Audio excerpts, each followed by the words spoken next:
guys, Cooper Carter here with a gear demo and review of this brand new powered speaker from Mission Engineering, the Gemini 1.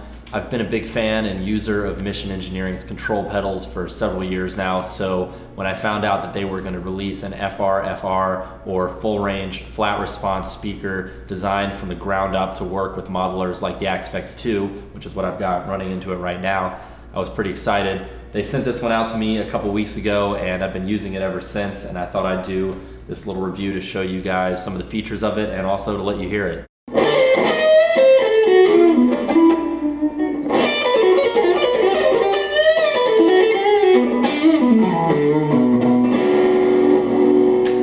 So a couple quick facts about the Gemini. It is a powered or active FRFR speaker. It's not passive, it's got its own power amp, and it's sending 110 watts of Class D power through two speakers, a 12-inch low frequency speaker and a 1-inch tweeter for the high frequencies. These are positioned in a coaxial design, which means that the tweeter is actually in the middle of the 12-inch powered speaker. This gives it a much more even sound out of the front. It doesn't sound dispersed like some full range speakers do.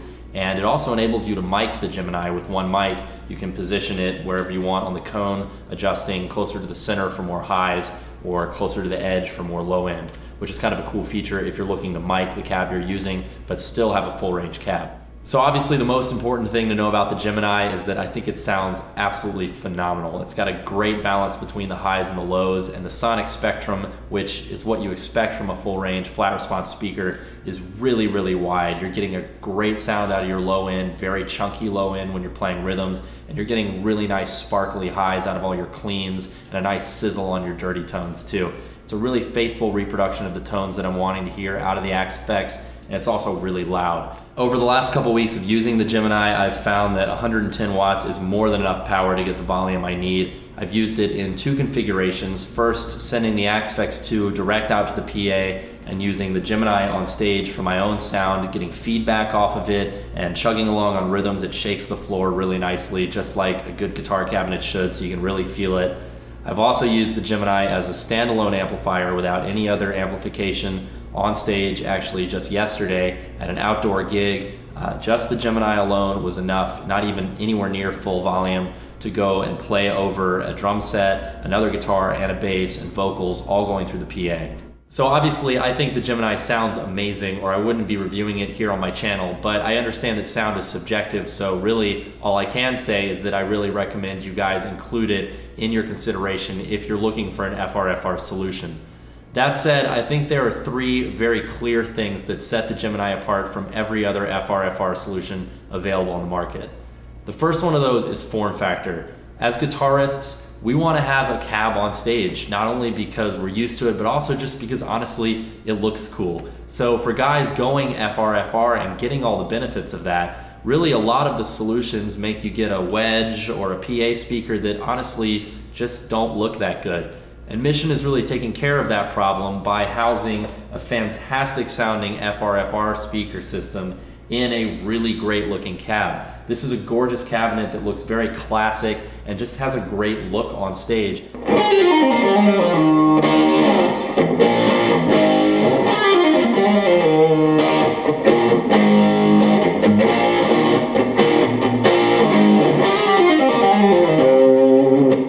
The second feature of the Gemini that sets it apart from every other FRFR solution on the market is the mPower technology that Mission has designed and put into it.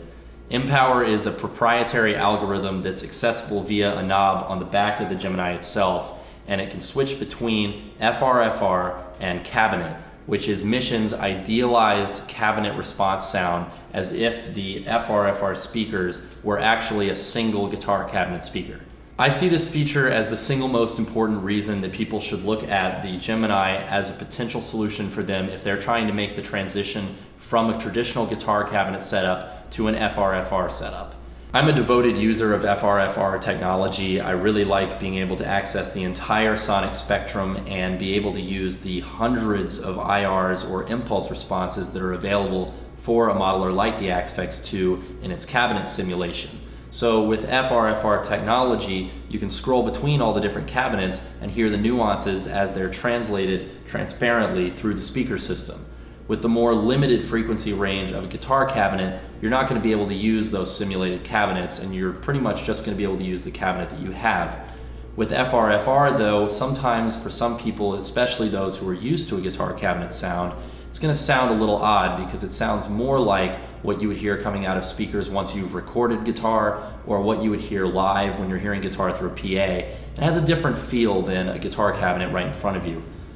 The benefit of the Gemini is with the M-Power technology, you get the best of both worlds, which is why I think this system is really ideal for guys who've been using a traditional guitar cab setup and want to maintain that ability without using a power amp, but also want to explore the new territory and the benefits of FRFR. So you've got a powered speaker that's self-contained, that can do full range, you can use all the cabinet simulation you want, or you can dial it back to the proprietary cabinet simulation in this unit itself and have a guitar cab that's powered on its own for use with a modeler with the cabinet simulation turned off.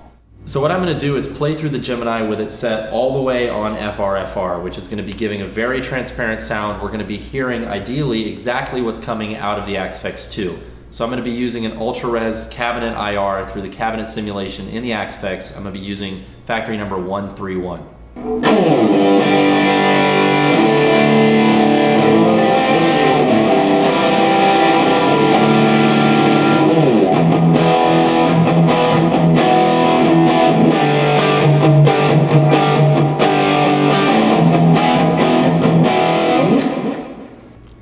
So what I'm going to do now is I'm going to defeat the cabinet simulation in the Asphex, so turn off the cabinet, but leave this on FRFR, so you'll be able to hear what's coming out of the Asphex without any cabinet simulation at all, transparently translated through a full range system.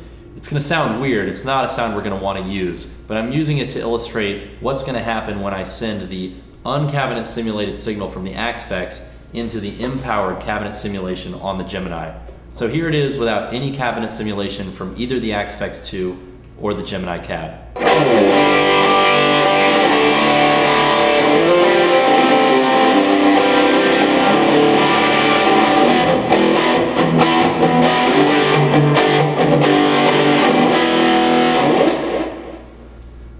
So obviously this is a really harsh, really tinny sound that we wouldn't want to use, but again, it's just to illustrate what this direct signal from the Asphex straight out of the amplifier block sounds like without any cabinet simulation at all. It's kind of what you'd hear if you plugged in and listened to the direct out on the back of an amplifier head or an effects loop. So now let's dial the M-Power on the Gemini all the way over to cab so that we're hearing the amplifier signal from the Asphex 2 into the simulated cab sound that's in the Gemini.